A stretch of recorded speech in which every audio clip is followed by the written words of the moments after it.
Aqui estamos nós, Anthony. Então, por onde é que vamos começar? Vamos corrigir algumas das fotografias que tiraste. Uma fotografia bonita. Por qual é que queres começar? Por esta aqui. Aquela da lagoa? Sim. Ok, clica 2 vezes. Tadam! Ah, mas está deitada. Sim, então temos que rodar. Sim. Comecemos a rodar a imagem.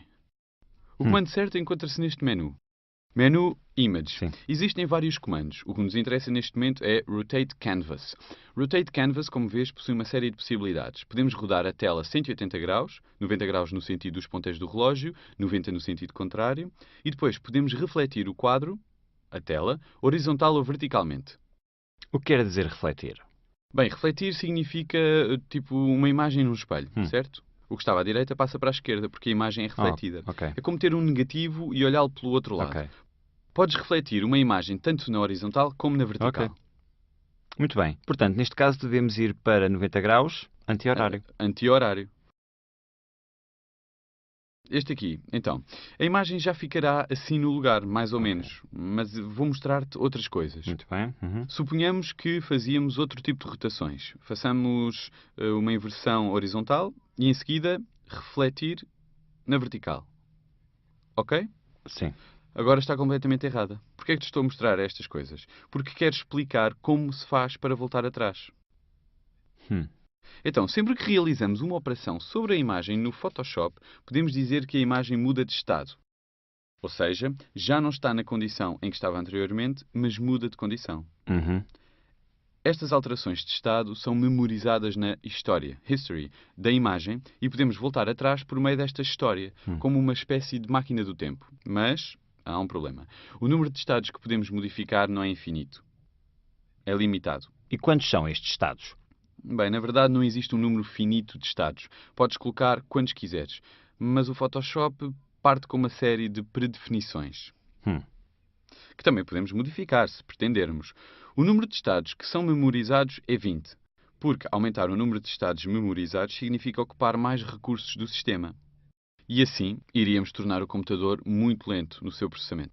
Isto é um pouco como um documento Word. Se fizer alterações, Sim, posso voltar atrás. exato. Posso fazê-lo. Então, no documento do Word, podes andar para trás muito, muito mais.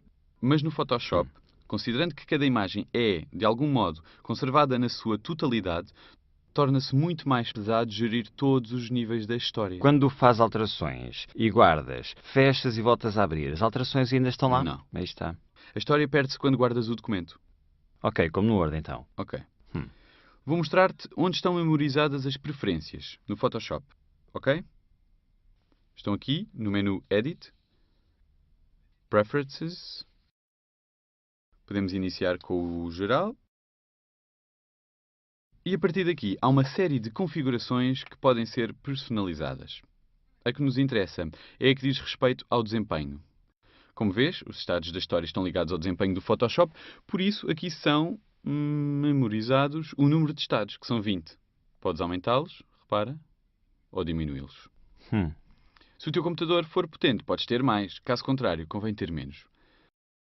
Ok, deixemos tudo como está e vamos continuar. Sim. Agora queria mostrar-te como navegar na história. Como é que podemos ir para a frente e para trás, ok? A primeira forma é usando o menu.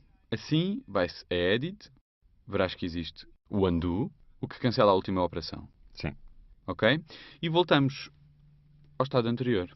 Vou-te já mostrar qual o modo para utilizar o teclado. Sim. Ctrl Z, ok? Ctrl Z desfaz a última operação. Mas uma coisa particular é que se fizeres Ctrl Z agora, não vais dar agora um passo atrás, mas darás um passo para a frente. Assim, uma vez vais para trás e outra para a frente. É estranho. Porque é que a mesma tecla faz duas coisas diferentes? Ok, é muito simples. Porque quando fazemos uma alteração com a mesma tecla, podemos avaliar se era melhor antes ou se é melhor depois. Então, sempre numa lógica de se trabalhar rapidamente com a mesma tecla, com o Ctrl Z vemos o antes e vemos o depois. Acho que é melhor assim, acho que é melhor. Certo. Mas lembra-te que também refletimos a imagem. Sim. E agora queremos ir um passo para trás. Então como é que podemos fazer? Ou vamos a Edit, Step Backward, ou, como vês no mesmo menu, Ctrl Alt Z. Então, Ctrl Alt Z. Mais um passo para trás, ok? Assim, temos a imagem rodada em 90 graus, como antes, mas refletida horizontalmente. Ok. Recapitulando, Ctrl Z mostra-nos a última operação, antes e depois repetidamente.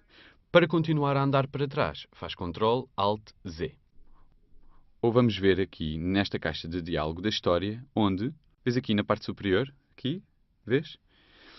Este aqui, quando clicamos, abre-se e contém a história daquilo que fizemos. Sim, mas sendo assim não se sabe Exato. que... Então, esta estrutura, este layout do CS3, é feito para maximizar o espaço de trabalho.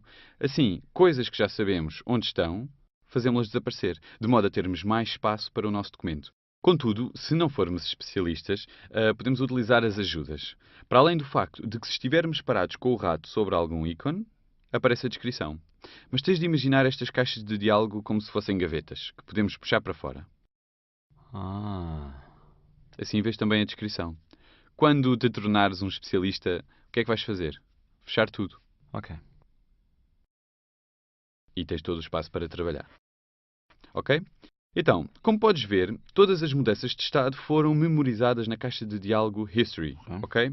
Existe uma descrição das operações que fizemos e a primeira da lista é a imagem original, como quando a abrimos. Sim. Ok? Então podemos deslocar-nos através da caixa de diálogo em History. Ok? Uhum. Aqui estamos. Então, Anthony, como vais notar, a imagem agora já não está voltada como antes. Certo? Mas se olhares para a linha, mais ali ao fundo da água, Sim, está um pouco torta. está ligeiramente inclinada. Muitas vezes acontece, não é um problema, ok? Podemos dizer ao Photoshop para efetuar rotações precisas em graus. Ok, como é que se faz? É muito simples. Na caixa de diálogo, Tools, este grupo, que são as ferramentas de medição, contém também a régua. A régua, por definição, o que é que faz? Mede. Então, dá-nos a possibilidade de medir distâncias. Uhum. Ok? No Photoshop, nos elementos que estão na barra de opções, vemos as distâncias, mas, além disso, permite-nos também medir os ângulos. Uhum.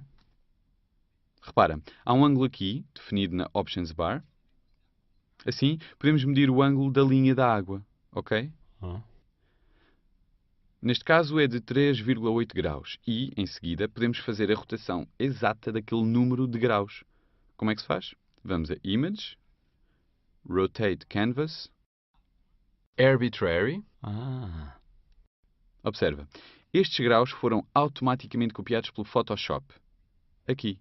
Depois, permite-nos fazer uma rotação no sentido dos ponteiros do relógio ou no sentido contrário. Neste caso, no sentido dos ponteiros do relógio, ok?